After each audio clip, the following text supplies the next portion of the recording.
Assalamualaikum warahmatullahi wabarakatuh. Perkenalkan, nama saya Agil Jaya Akbar, NIM 15297. Pada kesempatan kali ini, saya akan menjelaskan materi fikih ibadah bab sholat sunnah kusuf dan khusuf. Langsung saja ke pengertiannya.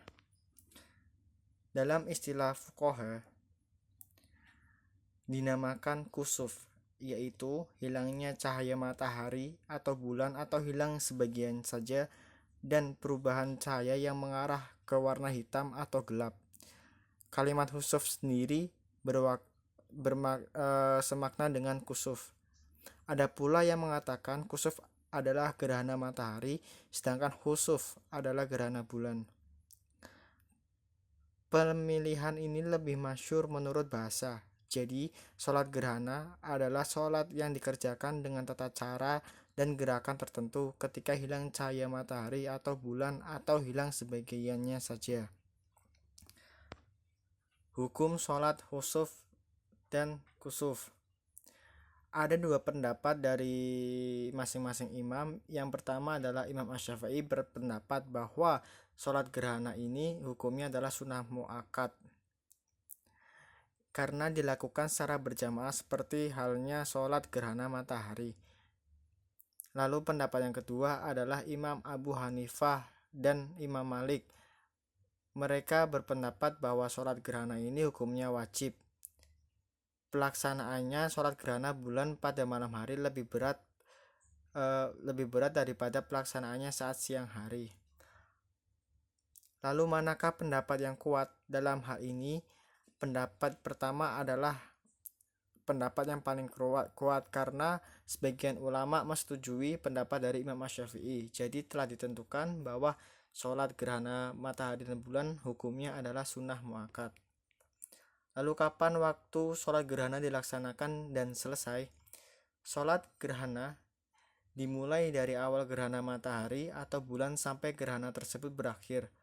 Berdasarkan sabda Nabi SAW, oleh karena itu, bila kalian melihatnya, maka berdoalah kepada Allah dan sholatlah sampai kembali terang.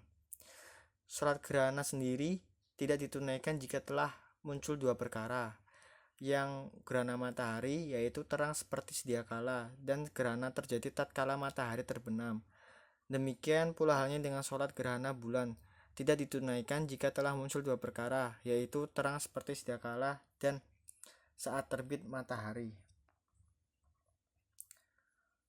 Amalan yang dapat dikerjakan saat gerhana matahari dan bulan. Sebetulnya ada beberapa amalan, namun saya menuliskannya 3 saja. Yang pertama, memperbanyak zikir, istighfar, takbir, sedekah, dan amal soleh. Sebagaimana sabda Nabi SAW, oleh karena itu bila kalian melihat, maka berdoalah kepada Allah, bertakbirlah, sholat, dan bersedekahlah. Yang kedua adalah keluar menuju masjid untuk menunaikan sholat gerhana berjamaah. Sebagaimana disebutkan dalam hadis, maka Rasulullah SAW keluar menuju masjid, kemudian beliau berdiri, selanjutnya bertakbir dan sahabat berdiri dalam suf di belakangnya. Yang ketiga adalah khutbah setelah sholat.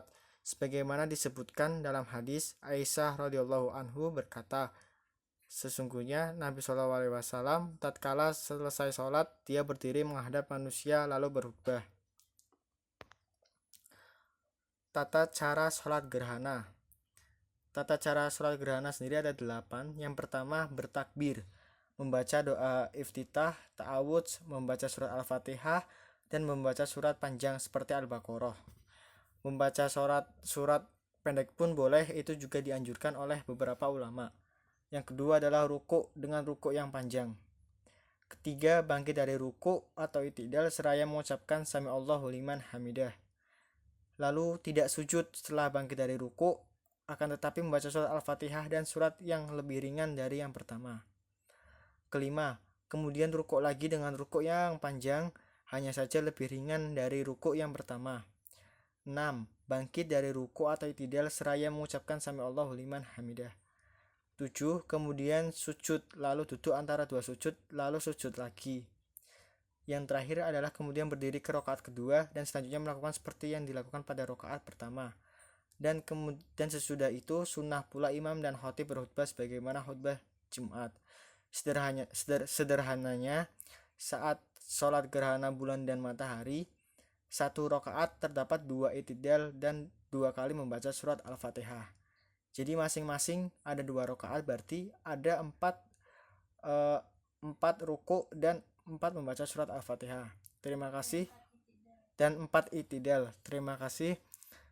Itu saja yang dapat saya sampaikan. Bila ada kekurangan mohon maaf. Apabila teman-teman ada yang masih belum paham, silakan bertanya di sesi tanya jawab. Akhirul kalam, wassalamualaikum warahmatullahi wabarakatuh.